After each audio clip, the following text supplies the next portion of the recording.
Hi hello ನಮಸ್ತೆ ಎಲ್ರಿಗೂ ಮನುಷ್ಯ ಸಂದೇಶ್ ಯೂಟ್ಯೂಬ್ ಚಾನಲ್ಗೆ ಸ್ವಾಗತ. ಇವತ್ತು ಬೆಳಿಗ್ಗೆ ಬೆಳಿಗ್ಗೆ ನಮ್ಮ ಮನೆ ಮುಂದೆ ಬಸವಣ್ಣ ಮನೆಗೆ ಬಾರಣ್ಣ.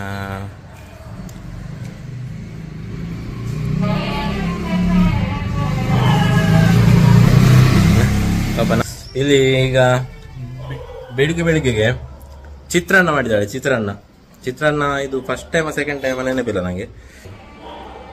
ಚೆಂದಾಗಿದೆ, ತುಂಬ ಚೆಂದಾಗಿದೆ. ಕಡಲೆ ನನಗೆ ಅದು ಕಡಲೆ ಹಾಕಿದರೆ ತುಂಬ ಇಷ್ಟ, ಯಾಕಂದರೆ ಇಲ್ಲದ್ರೆ ಅದು ಫ್ಲೇವರ್ ಸಿಗಲ್ಲ. ಇದಕ್ಕೆ ಪುಳಿಯೋಗರೆಗೆ ಕೆಲವರು ಕಡಲೆ ಹಾಕದೆ ತಿಂದರೆ ಇಷ್ಟ ಅಂತ ಹೇಳ್ತಾರೆ, ಅದು ಸಾಧ್ಯ ಇಲ್ಲ. ಮತ್ತು ಲೈಟಾಗಿ ಪಪ್ಪಾಯವನ್ನು ಕಟ್ ಮಾಡಿದ್ದು, ಇದು ಮೊನ್ನೆ ತಂದಿದ್ದೇನೆ, ಅದು ಹಣ್ಣೆ ಆಗಿರಲಿಲ್ಲ. ಹಾಗೆ ಸೈಡಲ್ಲಿ ಅದು ಮತ್ತೆ ಒಂಥರ ಹಾಳಾದಾಗೆ ಸ್ಟಾರ್ಟ್ ಆಯಿತು. ಮತ್ತು ಅದಕ್ಕೆ ಸ್ವಲ್ಪ ಕಟ್ ಮಾಡಿದ್ದು, ಕೆಲವು ಪೀಸ್ ಗಟ್ಟಿದೆ. ಈಗ ಇದು ಪಪ್ಪಾಯ ಎಲ್ಲ ಕೆಲವು ಒಳ್ಳೆನೇ ಬರಲ್ಲ. ನೋಡಿ ಬ್ಲಿಂಕಿಟಲ್ಲಿ ಎಷ್ಟು ಚೆಂದ ಪ್ಯಾಕ್ ಮಾಡಿ ಕೊಟ್ಟಿದ್ದು. ಲಾಸ್ಟ್ ಟೈಮ್ ಕೂಡ ತೋರಿಸಿದ್ವಿ ನಾವು. ಕರೆಕ್ಟ್ ಫ್ರೆಶ್ ತರಕಾರಿ ಒಳ್ಳೆ ಪ್ಯಾಕ್ ಮಾಡಿ ಕೊಡ್ತಾರೆ. ಹಾಗೆ ಈಗ ಮಧ್ಯಾಹ್ನಕ್ಕೆ ಎಂತ ಅಂತ ಗೊತ್ತಿಲ್ಲ. ಮಧ್ಯಾಹ್ನಕ್ಕೆ ಇವತ್ತು ಶುಕ್ರವಾರ, ನಾವು ಮಧ್ಯಾಹ್ನ ಟೆಂಪಲ್ಗೆ ಹೋಗಬೇಕು ಅಂತಿದ್ದೇವೆ. ಹಾಗಾಗಿ ಟೆಂಪಲ್ಗೆಲ್ಲ ಹೋಗಿ ಅಲ್ಲಿ ಒಂದು ದೇವಸ್ಥಾನದ ಊಟ ಮಾಡಿ ಕ್ಷೇತ್ರ ದರ್ಶನ ಎಲ್ಲ ಮಾಡಿ ಭಗವತಿ ಟೆಂಪಲ್ ಮತ್ತೆ ಕುದ್ರೋಳಿಗೆ ಹೋಗ್ಬೇಕು ಅಂತ ಇದ್ದೇವೆ. ನೋಡ್ಬೇಕು ಈಗ ಹೇಗೆ ಆಗ್ತದೆ ಅಂತ. ಹೋಗಿ ಬರುವ ನಂತರ. ಅದಕ್ಕಿಂತ ಮುಂಚೆ ಸ್ವಲ್ಪ ತಿಂಡಿ ಅದು ತುಂಬ ಚೆಂದಾಗಿದೆ, ಇನ್ನೊಮ್ಮೆ ತಿನ್ನಲಿಕ್ಕಿದೆ. ತಿಂದು ಮತ್ತೆ ಸಿಗ್ತೇನೆ. ಬೀಟ್ರೂಟ್ ಪಲ್ಯ, ಇವತ್ತು ಪಲ್ಯನ ರಸನ ಪಲ್ಯ. ಇದು ರಾತ್ರಿಗೆ, ಮಧ್ಯಾಹ್ನ ಅಂದ್ರೆ ದೇವಸ್ಥಾನದಲ್ಲಿ ಊಟ ಇದೆ. ಅದೇ ನಾನು ಹೇಳಿದಲ್ಲ, ಶುಕ್ರವಾರ ಆದ್ರಿಂದ ಕುಚ್ಚಲಕ್ಕಿ ಊಟ ತುಂಬ. ಅಲ್ಲಿ ಪಾಯಸ ಎಲ್ಲ ತುಂಬ ಚೆಂದ ಇರ್ತದೆ ಅಂತೆ, ಭಗವತಿ ಟೆಂಪಲ್ ಅಂತ ಇಲ್ಲಿ ಕೂಟಕ್ಕಲ್ ಕೊಡಿ ಅಂತ. ನಾನು ಮುಂಚೆ ಅಲ್ಲಿ ವರ್ಕ್ ಹೋಗ್ತಾ ಇದ್ದೆ, ಆಫೀಸ್ ವರ್ಕ್ ಅಲ್ಲೇ ಹತ್ರ. ಆವಾಗ ಅಲ್ಲಿ ಮಧ್ಯಾಹ್ನ ಊಟಕ್ಕೆ ಹೋಗ್ತಾ ಇದ್ದೆ. ಅಲ್ಲಿ ಅಂದರೆ ಪ್ರೊಫೆಷನಲ್ ಕೊರಿಯರ್ ಅಂತ ಹೋಗಿದೆ, ಅಲ್ಲಿ ಮುಂಚೆ ಇವಳು ಕೆಲಸ ಮಾಡ್ತಿದ್ಳು. ಆಗ ತುಂಬ ಹತ್ರ ಅದು ಟೆಂಪಲ್. ಮಧ್ಯಾಹ್ನ ಇವರು ಅಲ್ಲಿಗೆ ಹೋಗ್ತಿದ್ರು ಅಂತ ಆಗ ಇವಳು ಹೇಳಿದ್ದು. ಅಂದರೆ ಅಲ್ಲಿದ್ದು ಊಟ ತುಂಬ ಚೆಂದ ಆಗ್ತದೆ. ಊಟ ವೈಟ್ ರೈಸ್ ನಾವು ತಿನ್ನೋದು ಕಮ್ಮಿ, ಹಾಗಾಗಿ ಇದಾದ್ರೆ ಬಾಯ್ಲ್ಡ್ ರೈಸ್ ಹಾಗೆ ಸೂಪರ್ ಆಗ್ತದೆ. ಮತ್ತು ದೇವಸ್ಥಾನದ ಊಟ ಅದು ಟೇಸ್ಟೇ ಬೇರೆ, ಚೆಂದ ಆಗ್ತದೆ. ಹಾಗಾಗಿ ಮತ್ತು ಈಗ ಸ್ವಲ್ಪ ಹೊತ್ತಲ್ಲಿ ರೆಡಿಯಾಗಿ ಹೋಗಿ ಬರಬೇಕೀಗ. ಸಂಜೆಗೆ ದೋಸೆ ಮಾಡಿ, millet dosa. First time millet ತಂದಿದ್ದೇನೆ.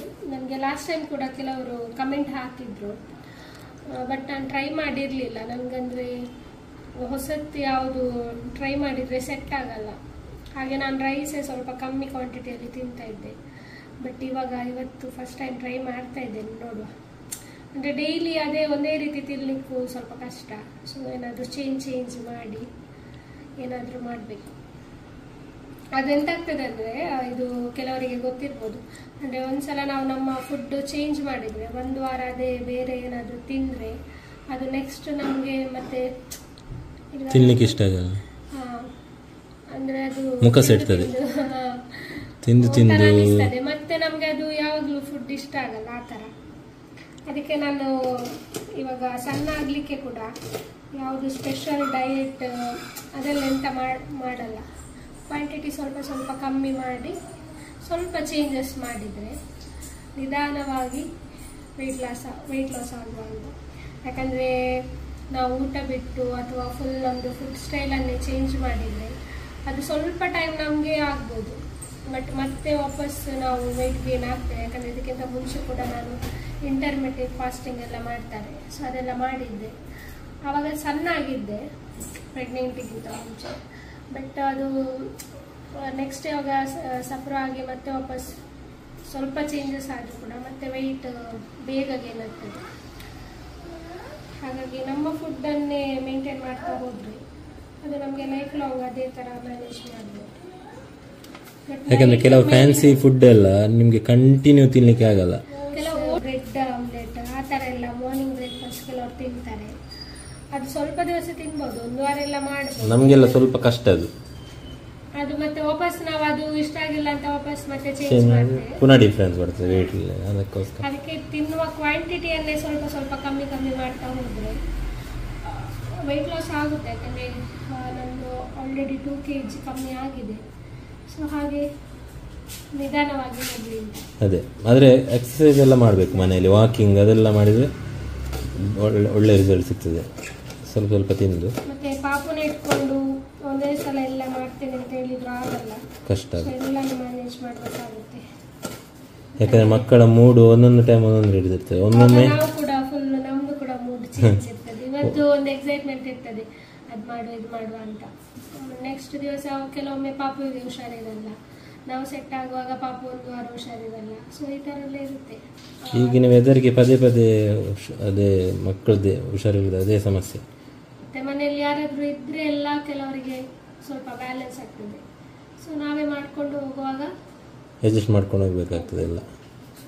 ಹಾಗೆ ನಂತರ ತುಂಬ ಜನ ಇರ್ಬೋದು, ಅಂದರೆ ಡೆಲಿವರಿ ಆಗಿ ವೆಯ್ಟ್ ಲಾಸ್ ಮಾಡುವಂಥವರೆಲ್ಲ. ಸೊ ಮೇನ್ ಏನಂದರೆ ನಾವು ಸ್ಟ್ರೆಸ್ ಮಾಡಬಾರ್ದು ಅಷ್ಟೇ. ಯಾಕಂದರೆ ನಾನು ಯಾವಾಗ ಒಮ್ಮೆ ಥೈರಾಯ್ಡಿಂದ ಫುಲ್ ವೆಯ್ಟ್ ಗೇನ್ ಆಗಿದ್ದೆ, ಈಗ ಫುಲ್ ಟೆನ್ಷನ್ ಆಗಿದ್ದೆ. ಬಟ್ ಅದು ವರ್ಕ್ ಆಗಲ್ಲ ಮಾಡಿದರೆ. ಅಂದರೆ ನಮ್ಮ ಬಾಡಿ ಅಂದರೆ ನಾವೇ ಫಸ್ಟ್ ಸ್ಟ್ರಾಂಗ್ ಇಲ್ಲಾದರೆ, ನಮ್ಮ ಮೈಂಡ್ ಸೆಟ್ ಕರೆಕ್ಟ್ ಇಲ್ಲಾದ್ರೆ ನಾವು ಎಂತ ಮಾಡಲಿಕ್ಕೆ ಆಗಲ್ಲ. ಫಸ್ಟ್ ನಮ್ಮ ಸ್ಟ್ರೆಸ್ ಕಡಿಮೆ ಆಗಬೇಕು, ನಾವು ಸ್ವಲ್ಪ ಆರಾಮಾಗಿರಬೇಕು. ಆಗ ಫುಡ್ಡೆಲ್ಲ ಸ್ವಲ್ಪ ಕಂಟ್ರೋಲ್ ಮಾಡಿಕೊಂಡು, ತಿನ್ನುವ ಫುಡ್ಡನ್ನೇ ಸ್ವಲ್ಪ ಸ್ವಲ್ಪ ಕಡಿಮೆ ತಿನ್ಕೊಂಡು, ಯಾಕಂದರೆ ಬೇರೆ ಫುಡ್ ಮಾಡಲಿಕ್ಕೆಲ್ಲ ಇಷ್ಟ ಇರಲ್ಲ. 1-2 ದಿವಸ ಆಗ್ತದೆ ಫುಡ್ ಬಿಡುವ ಅಂತ, ಬೇರೆ ಏನಾದರೂ ತಿನ್ನುವ ವೆಯ್ಟ್ ಲಾಸ್ಗೆ ಅಂತ. ಬಟ್ ಅದು ಕಂಟಿನ್ಯೂ ಮಾಡಲಿಕ್ಕಾಗಲ್ಲ. ಸೊ ಅದೆಲ್ಲ ನಾನು ಎಕ್ಸ್ಪೀರಿಯೆನ್ಸ್ ಮಾಡಿ ಇವಾಗ ನಾನೇನು ಫುಡ್ ತಿಂತೇನೆ ಅದನ್ನೇ ತಿಂತಾ ಇದ್ದೇನೆ. ಕ್ವಾಂಟಿಟಿ ಕಡಿಮೆ ಮಾಡಿಕೊಂಡು ಸ್ವಲ್ಪ ಎಕ್ಸಸೈಸ್ ವಾಕಿಂಗ್ ಅದೆಲ್ಲ ಮಾಡಿ ನಿಮಗೆ ರಿಸಲ್ಟ್ ಸಿಗ್ತದೆ. ಬಟ್ ಮತ್ತೆ ಇನ್ನೊಂದು ವಿಷಯ ಏನಂದರೆ, ವೆಯ್ಟ್ ಲಾಸ್ ಅನ್ನೋದು 1-2 ತಿಂಗಳಲ್ಲಿ ಆಗುವಂಥದ್ದು ಅಲ್ಲ. ಯಾಕಂದರೆ ನಾವು ವೆಯ್ಟ್ ಗೇನ್ ಎಷ್ಟೋ ಟೈಮಿಂದ ಆಗಿರ್ತೇವೆ, ಅದು ಫ್ಯಾಟ್ ಸ್ಟೋರ್ ಆಗಿ. ಸೊ ಅದು ನಾವು ಒಮ್ಮೆಲೆ ಅಂದರೆ ಇದೇ ತಿಂಗಳಲ್ಲಿ 4 kg ಕಮ್ಮಿ ಆಗಬೇಕು, 5 kg ಕಮ್ಮಿ ಆಗಬೇಕು, ಆ ಥರ ಮಾಡಲಿಕ್ಕೂ ಆಗಲ್ಲ. ಸೊ 1-2 kg 3 kg ಮತ್ತು ಆ ಥರ ಆಗಲೂಬಾರ್ದು. ಸಡನ್ 5 kg 10 kg ಅದರ ಒಮ್ಮೆಲೆ ಕಡಿಮೆ, ಅದು ಅನ್ಹೆಲ್ದಿ. ನಾನು ಮುಂಚೆ ಎಲ್ಲ ನೋಡ್ತಾ ಇದ್ದೆ, ತುಂಬ ಡಯಟ್, ಖಾಲಿ ಫ್ರೂಟ್ಸ್ ತಿಂತಾರೆ ಅಥವಾ ನೈಟೆಲ್ಲ ಏನು ತಿನ್ನಲ್ಲ, ಆ ಥರ ಎಲ್ಲ. ಬಟ್ ಅದೆಲ್ಲ ನನ್ನ ಬಾಡಿಗೆ ಸೆಟ್ ಆಗಲ್ಲ. ಕೆಲವರಿಗೆ ಅಂದರೆ ಉಪವಾಸ ಇದ್ದು ಆ ಥರ ಎಲ್ಲ ಅಭ್ಯಾಸ ಇರುತ್ತೆ. ಬಟ್ ನನಗೆ ಫುಲ್ ವೀಕ್ನೆಸ್ ಆಗುತ್ತೆ, ತಲೆನೋವು ಸ್ಟಾರ್ಟ್ ಆಗುತ್ತೆ. ಈ ಥರ ಪ್ರಾಬ್ಲಮ್ ಇರೋವರಿಗೆಲ್ಲ ಸ್ವಲ್ಪ ಕಷ್ಟ. ಹಾಗಾಗಿ ತಿನ್ನುವ ಫುಡ್ಡನ್ನು ಸ್ವಲ್ಪ ಕ್ವಾಂಟಿಟಿಯಲ್ಲಿ ತಿನ್ನೋದು ಅಷ್ಟೇ. ಹಾಯ್ ಅಮ್ಮ.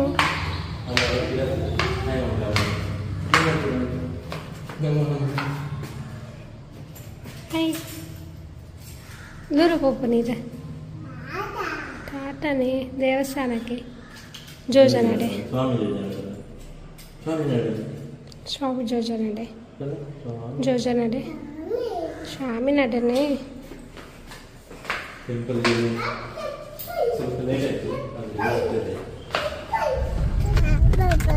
ಟೆಂಪಲ್ ಆಲ್ಮೋಸ್ಟ್ ಹತ್ರ ಆಗ್ತಾ ಬಂದ್ವಿ ನಾವು.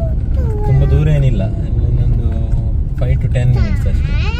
ಇದು ಒಂದು ಶಾರ್ಟ್ ಕಟ್ ನಮಗೆ, ಯಾಕಂದರೆ ಆ ಕಡೆ ಫುಲ್ ಟ್ರಾಫಿಕ್, ತುಂಬ ವೆಹಿಕಲ್ಸ್ ಇರ್ತದೆ. ಕುದ್ರೋಳಿ ದ್ವಾರಕ್ಕಿಂತ ಹಿಂದೆ ಒಳಗಡೆ ಇದು ಕಾರ್ ಸ್ಟ್ರೀಟ್ಗೆ ಕೂಡ ಕನೆಕ್ಟ್ ಆಗ್ತದೆ ಈ ರೋಡು. ಇಲ್ಲಿಂದ ಹತ್ರ ಭಗವತಿ ಟೆಂಪಲ್ಗೆ ಹೋಗ್ತಾ ಇದ್ದೇವೆ ನಾವು ಇವತ್ತು. ಯಾಕಂದರೆ ಆಲ್ಮೋಸ್ಟ್ ದೇವಸ್ಥಾನದಲ್ಲಿ ಎಲ್ಲಿ ಕೂಡ ನಾನು ಕುಚಲಕ್ಕಿ ಊಟ ಮಾಡಿದ್ದು ಕಮ್ಮಿ. ಅದೇ ಹೌದು, ಯಾಕಂದರೆ ವೈಟ್ ರೈಸ್ ಜಾಸ್ತಿ ಇರ್ತದೆ. ಯಾಕಂದರೆ ತುಂಬ ಬೇರೆ ಬೇರೆ ಕಡೆಯಿಂದ ಭಕ್ತಾಭಿಮಾನಿಗಳು ಬರ್ತಾ ಇರ್ತಾರೆ. ಭಕ್ತಾದಿಗಳು ಇದು ಇಲ್ಲಿ ಕುಚಲಕ್ಕಿ ಮಾಡಿದ್ದಾರೆ, ಹಾಗಾಗಿ ತುಂಬ ಖುಷಿ ಆಗ್ತದೆ. ಇಲ್ಲಿ ಹೋಗ್ತಾ ಇರ್ತದೆ. ಇಲ್ಲಿ ಮುಂದೆ ಸ್ವಲ್ಪ ಮುಂದೆ ಒಂದು ಲೆಫ್ಟ್ ತಗೊಳ್ಳಿಕ್ಕಿದೆ, ಅದು ತುಂಬ ಹತ್ರ ಅಲ್ಲಿಗೆ. ಆಚೆ ಬರೋದಾದ್ರೆ ನಮ್ಮ ಬೆಸೆಂಟ್ ಸ್ಕೂಲ್ ಕಡೆಯಿಂದ ಬರ್ಬೋದು, ಅಥವಾ ಮೇಲೆ ಮಚಿಲಿ PVS ಅಲ್ಲಿಂದ ಬರ್ಬೋದು. ಇಲ್ಲಿ ನೋಡಿ, ಇದು ರೋಡ್ ಒಳಗಡೆ ಎಂಟ್ರಿ ಆದರೆ ಶಾರ್ಟ್ ಕಟ್.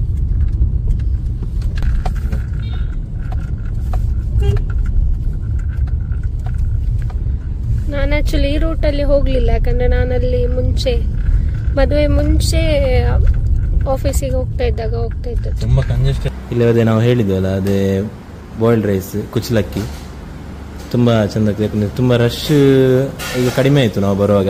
ಆಗ ನಾವು ಬೇಗ ಬರ್ತಿದ್ರೆ ತುಂಬ ರಶ್ ಸಿಗ್ತಿತ್ತು. ಎಲ್ಲ ದೇವರ ದರ್ಶನ ಎಲ್ಲ ತುಂಬ ಚೆಂದ ರೀತಿಯಲ್ಲಿ ಆಯಿತು. ಪ್ರಾರ್ಥನೆ ಕೂಡ ಒಳ್ಳೆ ರೀತಿಯಲ್ಲಿ ಮಾಡಿದರು. ಇವರು ಕೂಡ ನಮ್ಮ ವ್ಲಾಗ್ ಸಬ್ಸ್ಕ್ರೈಬರ್ ಅಂತೆ. ಹಾಗೆ ನಾವಿಲ್ಲಿ ಊಟ ಎಲ್ಲ ಮುಗಿಸಿ ವಾಪಸ್ ಬರ್ತಾ ಇದ್ದೀವಿ. ಇಲ್ಲಿ ಅಂದರೆ ತುಂಬ ಬಿಸಿಲಿತ್ತು. ಕಣ್ಣು ಬಿಡ್ಲಿಕ್ಕೆ ಆಗ್ತಿರ್ಲಿಲ್ಲ ಅಷ್ಟು. ನನಗೆ ಅಂದರೆ ವಿಡಿಯೋ ತೆಗೆಯುವಾಗ ಕೂಡ ಅಷ್ಟೇ ಎಂತ ಕಾಣ್ತಾ ಇರಲಿಲ್ಲ, ಅಷ್ಟು ಬಿಸಿಲಿತ್ತು. ಮತ್ತೇನಂದರೆ ಇಲ್ಲೊಂದು ಒಳಗಡೆ ಹಾಲಲ್ಲಿ ಅನ್ನೊಂದು ಏನು ಆಲ್ಬಮ್ ಸಾಂಗ್ ಇದ್ದು ಸೆಟ್ಟಿಂಗ್ ಆಗ್ತಾಯಿದ್ರು. ಹಾಗೆ ಅಲ್ಲಿ ಹೋಗಿದ್ರು ಇವರು. ಅಲ್ಲಿ ಹೋಗಿ ಮಾತಾಡಿ ಮತ್ತೆ ನಾವು ಮನೆಗೆ ಬಂದ್ವಿ. ಈಗಷ್ಟೇ ಮಿಲೆಟ್ ದೋಸೆ ರೆಡಿ ಆಯಿತು ಅಷ್ಟೇ. ಸ್ವಲ್ಪ ವ್ಲಾಗ್ ತೆಗೆಯುವಾಗ ಲೇಟ್ ಆಯಿತು. ಅದಕ್ಕೆ ಬೀಟ್ರೂಟ್ ಪಲ್ಯ ತುಂಬ ಚೆನ್ನಾಗಿರ್ತದೆ ಕಾಂಬಿನೇಷನ್. ಅಂದರೆ ಮಧ್ಯಾಹ್ನ ಅದೇ ಟೆಂಪಲ್ಗೆಲ್ಲ ಹೋದ್ಮೇಲೆ ಒಂದು ಸ್ವಲ್ಪ ರೆಸ್ಟ್ ಎಲ್ಲ ಮಾಡಿ, ಹೊರಗಡೆ ಸಿಕ್ಕಾಪಟ್ಟೆ ಬಿಸಿಲಿಗೆ ಹೋಗಿ ಬಂದಮೇಲೆ ಫುಲ್ ಸುಸ್ತಾಗ್ತದೆ. ಅಷ್ಟೆಲ್ಲ ಮಾಡಿ ನಂತರ ನನಗೆ ಸ್ವಲ್ಪ ಹೊರಗಡೆ ಹೋಗ್ಲಿಕ್ಕಿತ್ತು, ಒಂದು ರೆಕಾರ್ಡಿಂಗ್ ಇತ್ತು.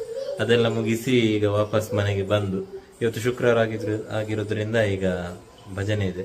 ಹಾಗೆ ಈಗ ರಪ್ಪ ಸ್ನಾನ ಎಲ್ಲ ಮಾಡಿ ದೀಪ ಇಡೋದು. ಈಗ ಬರುವಾಗ ಸಿಕ್ಕಾಪಟ್ಟೆ ಮಳೆ, ಮಿಂಚು, ಗುಡುಗು, ಸಿಡ್ಲೆಲ್ಲ ಇತ್ತು. ನಿನ್ನೆ ಮಲಗಿದ ನಂತರ ಸ್ಟಾರ್ಟ್ ಆಗಿದ್ದು ಮಳೆ, ಸಿಕ್ಕಾಪಟ್ಟೆ ಜೋರಿತ್ತು. ಇವತ್ತು ಸ್ವಲ್ಪ ಬೇಗನೆ ಸ್ಟಾರ್ಟ್ ಆಯ್ತು, ಒಂದು 7 ಗಂಟೆಗೆ. ಹಾಗಾಗಿ ಫುಲ್ಲು ವಾತಾವರಣ ತಂಪಾಗಿದೆ. ಬೆಳಿಗ್ಗೆ ಸಿಕ್ಕಾಪಟ್ಟೆ ಬಿಸಿಲಿತ್ತು. ವೆದರ್ ಇದೇ ರೀತಿ ಫುಲ್ಲು ವೆದರ್, ಒಮ್ಮೆ ಬಿಸಿಲು, ಮಳೆ, ಚಳಿ ಎಲ್ಲ ಮಿಕ್ಸ್ ಆಗಿ ಪಾಪ ಎಲ್ರಿಗೂ ಹೆಲ್ತ್ ಅಲ್ಲಿ ತುಂಬಾ ವೇರಿಯೇಷನ್ಸ್ ಆಗ್ತಾ ಇರ್ತದೆ. ಜ್ವರ, ಕೆಮ್ಮು, ಶೀತ ಎಲ್ಲ. ಮಕ್ಕಳಿಗೆ ಕೂಡ ತುಂಬಾ ಕಷ್ಟ ಹೀಗಿರುವಾಗ ವೆದರ್. ಈಗ ರಪ್ಪ ಸ್ನಾನ ಎಲ್ಲ ಮಾಡಿಕೊಂಡು ದೀಪ ಎಲ್ಲ ಇಟ್ಟು ಭಜನೆ ಮಾಡ್ಬೇಕೀಗ. ಇವತ್ತು ಬ್ರೇಕ್ಫಾಸ್ಟ್ಗೆ ಹಸ್ಬೆಂಡ್ ಸ್ಪೆಷಲ್ ಬ್ರೆಡ್ ಆಮ್ಲೆಟ್. ತುಂಬ ಅಪರೂಪಕ್ಕೆ ಮಾಡೋದು. ಅಂದರೆ ಬ್ರೆಡ್ ಏನಾದರೂ ತಂದು ಉಳಿದಿದ್ರೆ ಸೊ ಅದು ಖಾಲಿ ಆಗಬೇಕಲ್ಲ, ಆ ರೀಸನಿಗೆ ಈ ಬ್ರೇಕ್ಫಾಸ್ಟ್ ಮಾಡಿದ್ದು. ಯಾಕಂದರೆ ನನಗೆ ಅಷ್ಟು ಬ್ರೇಕ್ಫಾಸ್ಟಿಗೆ ತಿನ್ನಲಿಕ್ಕೆ ಇದು ಇಷ್ಟ ಆಗಲ್ಲ.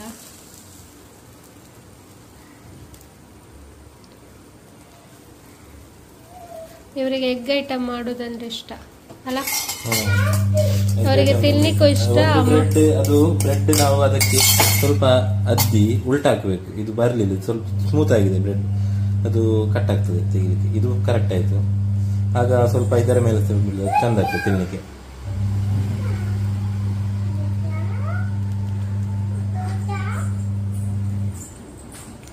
ಅವರಿಗೆ ಸ್ನ್ಯಾಕ್ಸ್ ಟೈಮಿಗೆಲ್ಲ ಎಗ್ ಐಟಮ್ ಎಲ್ಲ ತಿನ್ನೋದಂದ್ರೆ ಇಷ್ಟ. ಹಾಗೆ ಇದೆಲ್ಲ ನಾನು ಮಾಡ್ಲಿಕ್ಕೆ ಗೊತ್ತಿಲ್ಲ.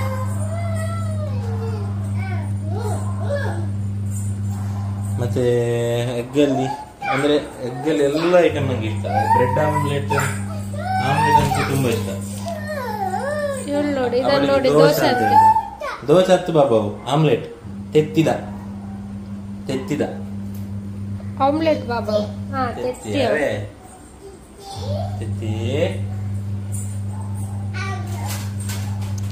ಇದು ಬ್ರೆಡ್ ಕೂಡ ಬ್ರೌನ್ ಬ್ರೆಡ್, ವೈಟ್ ಬ್ರೆಡ್ ತರಲ್ಲ.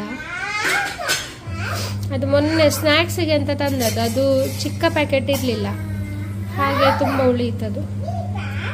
ಮತ್ತು ಅದರ ಎಕ್ಸ್ಪೈರಿ ಡೇಟ್ ಕೂಡ ಅಷ್ಟೇ. ನಾವು ತಂದ 2 ಡೇಸಲ್ಲೇ ಖಾಲಿ ಮಾಡಬೇಕಾಗ್ತದೆ. ಅದೊಂದು ಕಷ್ಟ.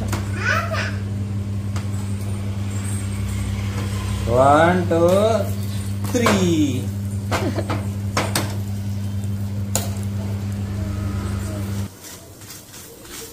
ಇಲ್ಲಿ ಇವರು ಬಂಗುಡೆ ಮೀನು ತಂದಿದ್ದಾರೆ. ಸೊ ಅದಕ್ಕೆ ಮಸಾಲ ರೆಡಿ ಮಾಡ್ತಾ ಇದ್ದೇನೆ. ಇದು ಮಸಾಲ ರೆಡಿ ಮಾಡಿ ಸ್ವಲ್ಪ ತಣ್ಣಗಾಗುವಾಗ ಮೀನು ಕ್ಲೀನ್ ಮಾಡಿದರೆ ಇದು ಬೇಗ ಆಗ್ತದೆ. ಆ್ಯಕ್ಚುಲಿ ಮೀನು ರಸ ಎಲ್ಲ ಆ್ಯಕ್ಚುಲಿ ಈ ಥರ ಡೈರೆಕ್ಟ್ ಕೂಡ ಮಾಡ್ತಾರೆ. ಅಂದರೆ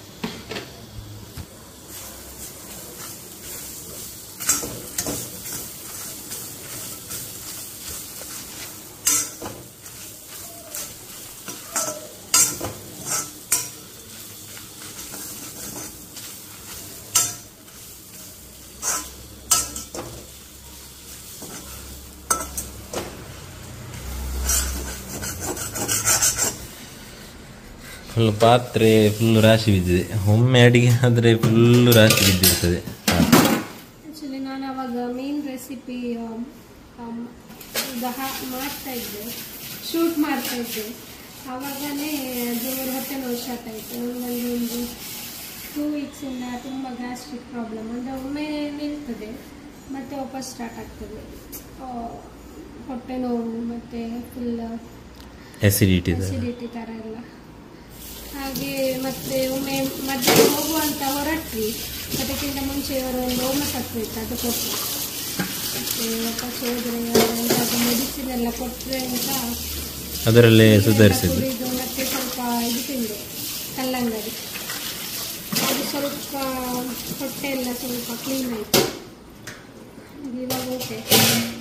ಅದು ಬೆಳಗ್ಗೆ ಇವತ್ತು ಬ್ರೆಡ್ ಆಮ್ಲೆಟ್ ತಿಂದಿಲ್ಲ, ಅದು ಮತ್ತೆ ಕೂಡ ಅಸಿಡಿಟಿ ಸ್ವಲ್ಪ ಸ್ಟಾರ್ಟ್ ಆಗುವಾಗ ಎಂತ ತಿಂದರೂ ಅದು ಟ್ರಿಗರ್ ಮಾಡ್ತದೆ. ಅದೇ ಬಟ್ ನನಗೆ ಈ ಥರ ತುಂಬ ಲಾಂಗ್ ಟೈಮ್ ಇರಲಿಲ್ಲ.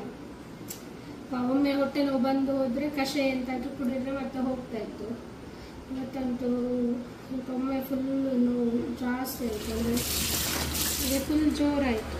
ಮತ್ತು ಬೇಗ ಬೇಗ ಅಂದರೆ ಪದಾರ್ಥ ಎಲ್ಲ ಸ್ವಲ್ಪ ಹೋಗಿ ಮಲಗಿದೆ, ಮತ್ತು ಕಮ್ಮಿ ಆಯಿತು. ಮತ್ತೆಲ್ಲ ಅಡಿಗೆಲ್ಲ ಮಾಡಿ ಪಾಪುನೆಯವರು ಸ್ನಾನ ಎಲ್ಲ ಮಾಡಿಸಿ ಊಟ ಮಾಡಿಸಿ ಮಲಗಿಸಿದ್ರು. ಕೆಲವೊಮ್ಮೆ ಬೇಗ ಅಡಿಗೆ ಆದರೆ ಆವಾಗನೇ ಪಾತ್ರೆ ತೊಳಿತೀನಿ. ಇಲ್ಲಾಂದರೆ ಕೆಲವೊಮ್ಮೆ ಅಂದರೆ ಎಂತ ಹೇಳ್ತಾರೆ, ಲೇಟ್ ಆದ ಎಲ್ಲ ಕೆಲಸ ಆಗಿ ಟಯರ್ಡ್ ಆಗಿರ್ತದೆ. ಆವಾಗ ಸ್ವಲ್ಪ ಬ್ರೇಕ್ ತಗೊಂಡು ಇದೆಲ್ಲ ಮಾಡುವಾಗ ಸ್ವಲ್ಪ ಮೈಂಡ್ ಫ್ರೀ ಇದ್ದರೆ ಖುಷಿ ಆಗ್ತದೆ. ಇಲ್ಲಾಂದರೆ ಕಿರಿಕಿರಿಯಲ್ಲಿ ಮಾಡಿದರೆ ಅಷ್ಟು ಸಮಾಧಾನ ಆಗಲ್ಲ. ಆ್ಯಕ್ಚುಲಿ ನಮಗೆ ಪಾತ್ರೆ ತೊಳೆಯುವುದು, ಕ್ಲೀನಿಂಗ್ ಕೆಲಸ ಅಂದರೆ ಚಿಕ್ಕಂದಿನಿಂದ ಇಷ್ಟ. ಬಟ್ ಇವಾಗ ಸ್ವಲ್ಪ ಕಷ್ಟ ಆಗ್ತದೆ ಅಂದರೆ ಎಲ್ಲ ಮ್ಯಾನೇಜ್ ಮಾಡುವಾಗ. ಅದಕ್ಕೆ ಯಾಕಂದರೆ ಪಾಪು ಕಾಲು ಕೆಳಗಡೆ ಒಮ್ಮೆ ನಿಂತ್ಕೊಂಡ್ರೆ ಅವಳನ್ನು ಹಿಡಿಯುವವರೆಗೆ ಅವಳು ಬಿಡುವುದಿಲ್ಲ. ನಾನು ಇರುವಾಗ ಸ್ವಲ್ಪ ಮ್ಯಾನೇಜ್ ಆಗ್ತದೆ. ಪ್ರೋಗ್ರಾಮ್ ಎಲ್ಲ ಇರುವಾಗ ಸ್ವಲ್ಪ ಕಷ್ಟ ಆಗ್ತದೆ. ಅಡ್ಜಸ್ಟ್ ಮಾಡ್ಕೊಂಡು ಹೋಗ್ಬೇಕು. ಅಂದರೆ ನಮಗೆ ಕಿರಿಕಿರಿ ಆಗುತ್ತೆ ಕೆಲಸ ಟೈಮ್ಗೆ ಆಗಿಲ್ಲ ಅಂದರೆ. ಮತ್ತು ಚಿಕ್ಕ ಮಕ್ಕಳು ಇರುವವರಿಗೆ, ಮನೆಯಲ್ಲಿ ಯಾರು ಇಲ್ಲದಿರುವವರಿಗೆ ಎಂತ ಮಾಡಲಿಕ್ಕಾಗಲ್ಲ. ಸೊ ಅದಕ್ಕೆ ಸ್ವಲ್ಪ ಬ್ರೇಕ್ ಕೊಟ್ಟು ಮತ್ತೆ ಅವಳು ಮಲಗುವಾಗೆಲ್ಲ ಮಾಡಿದ್ದು. ಕೆಲವೊಮ್ಮೆ ನನಗೂ ಕೂಡ ಮಲಗಲೇಬೇಕು ಆ ಥರ ಅನಿಸುತ್ತೆ. ನನಗದು ಥೈರಾಯ್ಡ್ ಇದ್ದ ಏನು ಗೊತ್ತಿಲ್ಲ, ತುಂಬ ಸುಸ್ತಾಗುತ್ತೆ. ಮತ್ತು ನನಗೆ ನೈಟೆಲ್ಲ ನಿದ್ದೆ ಬೇಗ ಬೀಳಲ್ಲ. ಕೆಲವೊಮ್ಮೆ ಬೇಗ ಮಲಗಬೇಕು ಅಂತ ಅಂದ್ಕೊಂಡ್ರೂ ನಿದ್ದೆ ಬೀಳಲ್ಲ ತುಂಬ ಹೊತ್ತು. ಹಾಗೆ ಡೇ ಟೈಮಲ್ಲಿ ಫುಲ್ ಟಯರ್ಡ್ ಆಗ್ತದೆ. ಹಾಗೆಲ್ಲ ವಿಷಯ. ಮಧ್ಯಾಹ್ನ ಲಾಗ್ ತೆಗಿಲಿಕ್ಕೆ ಎಂತ ಹೋದದ್ದು, ತೆಗಿಲಿಕ್ಕೆ ಆಗಲಿಲ್ಲ. ಮೀನು ಮಾಡುವಾಗ ಅದು ಮೀನಿದ್ದು ಬಂಗುಡೆ ರಸ ಮಾಡಿದ್ದು ನಾನು ಸ್ವಲ್ಪ ಇದು ಮಾಡುವುದು ತೆಗೆದಿದ್ದೆ. ಮತ್ತು ಸಡನ್ ಜೋರಾಯಿತು. ಮತ್ತು ಬೇಗ ಬೇಗ ಮಸಾಲ ಗ್ರೈಂಡ್ ಮಾಡಿ ಪದಾರ್ಥ ಮಾಡಿದೆ. ಅಂದರೆ ಇಲ್ಲಾಂದರೆ ನಾನು ಸ್ವಲ್ಪ ಖಾರ ಎಲ್ಲ ಜಾಸ್ತಿ ಮಾಡ್ತೇನೆ, ತೆಂಗಿನಕಾಯಿ ಕಮ್ಮಿ ಹಾಕಿ. ಬಟ್ ಇವತ್ತು ಸ್ವಲ್ಪ ಖಾರ ಕಮ್ಮಿನೇ ಹಾಕಿದೆ. ಮತ್ತು ಅಸಿಡಿಟಿಗೆ ಮತ್ತೆ ಅದು ಮತ್ತೆ ಕಷ್ಟ ಆಗುತ್ತೆ. ಹಾಗೆ ಮೀನು ಸಾರಲ್ಲಿ ಒಂದು ಚೆಂದ ಊಟ ಆಯಿತು ನಮಗೆ. ನಾಳೆ ಬೆಳಿಗ್ಗೆಗೆ ನೀರು ದೋಸೆ, ಯಾಕಂದ್ರೆ ಮೀನು ಸಾರು ಇದೆಯಲ್ಲ ಇವತ್ತು. ಹಾಗಾಗಿ ನಾಳೆ ಬೆಳಿಗ್ಗೆಗೆ ನೀರು ದೋಸೆ ತುಂಬ ಚೆಂದ ಆಗ್ತದೆ. ತುಂಬ ಇಷ್ಟ. ಇವತ್ತು ಮುಂಚಿನ ದಿವಸ ಮೀನು ಸಾರು ಇದ್ದರೆ ಮರು ದಿವಸದ ಫಿಕ್ಸ್ ಅದು ನೀರು ದೋಸೆ ಎಲ್ಲ ಹೆಚ್ಚಿನವರ ಮನೆಯಲ್ಲಿ. ಮ್ಯಾಂಗ್ಳೂರಿಯನ್ಸ್ ಫೇವ್ರೆಟ್ ರೆಸಿಪೀಸ್. ಚಟ್ನಿ ಒಳ್ಳೆ ಆಗ್ತದೆ, ಆದರೆ ಮೀನು ಸಾರು ತುಂಬ ಚೆಂದ ಆಗ್ತದೆ. Perfect combination. ನನಗೆ ಚಿಕನ್ ಸಾರು ಇನ್ನೂ ಒಳ್ಳೆ ಆಗ್ತದೆ. ನೀರು ದೋಸೆಗೆ ಮೀನು ಸಾರು ಹೌದು. ಬಂಗುಡೆ ಅಂದರೆ ತುಂಬ ದೊಡ್ಡ ಬಂಗುಡೆ ಕೊಡಲ್ಲ, ಸ್ವಲ್ಪ ಮೀಡಿಯಮ್ ಸೈಜ್ ಒಳ್ಳೆಯಿತ್ತು, ತೊಂದರೆ ಇಲ್ಲ. ಅರ್ಜೆಂಟಿಗೆ ನಾನು ಇಲ್ಲಿಂದಲೇ ತಂದದ್ದು ಇವತ್ತು. ಹತ್ತಿರ ಒಂದಿದೆ ಶಾಪ್. ಪಾಪ ಮಲಗಿದ್ದಾಳೆ ಈಗ ಸ್ವಲ್ಪ ಹೊತ್ತಲ್ಲಿ ಎದ್ದೇಳ್ತಾಳೆ. ನಂತರ ಒಮ್ಮೆ ಹೊರಗಡೆ ಅವಳನ್ನು ಪಾರ್ಕಿಗೆಲ್ಲ ಸ್ವಲ್ಪ ಕರ್ಕೊಂಡೋಗಿ ಬರಬೇಕು. ಇಲ್ಲಿ ಹತ್ತಿರ ಇದೆ, ಗಾಂಧಿ ಪಾರ್ಕ್ ಹತ್ತಿರ ಇದೆ ನಮಗೆ. ಟೈಮ್ ಸಿಕ್ಕಾಗ ಸ್ವಲ್ಪ ಅವರಿಗೀಗ ಸ್ವಲ್ಪ ಮಕ್ಕಳೆಲ್ಲ ಅಲ್ಲಿ ತುಂಬ ಇರೋದ್ರಿಂದ ಖುಷಿ ಆಗ್ತದೆ ಅವಳಿಗೆ ಅಲ್ಲಿ ಆಡಲಿಕ್ಕೆ ಹೋಗ್ಲಿಕ್ಕೆಲ್ಲ. ಇಲ್ಲಿ ಅವಳಿಗೆ ಮಕ್ಕಳು ಎಲ್ಲೂ ಸಿಗಲ್ಲ ಆಟ ಆಡಲಿಕ್ಕೆ.